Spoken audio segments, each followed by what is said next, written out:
Աքսել Բակունցն իր ճակատագրական սիրուն։ Նոր նախիջևանցի Վարյա Չիվիճյանի հետ ծանոթացել է Խարկովում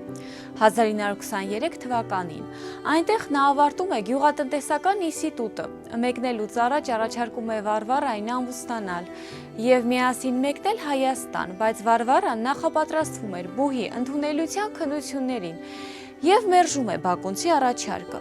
Մի քանի ամիս նրանք նամակագրական կապ չեն ունենում։ Գործուղման բացակայության պատճառով Վարվարային չեն թույլատրում մասնակցելու ընդունելության քննություններին։ Բակունցը նամակով առաջարկում է Վարվարային սովորել Երևանում։ Վարվարան գալիս է Երևան եւ ընդունվում պետական համալսարան։ Հայոց լեզվի վատ իմացությունը դժվարեցնում էր Վարվարայի ուսումնառությունը։ Նա թողնում է համալսարանը եւ ամուսնանում Բակունցի հետ։ Հյուսվում է զույգի խաղաղ ընտանեկան կյանքը, սակայն ցավոք։ Նրանց ընտանիքին վիճակված էր դառնաղետ ճակատագիր։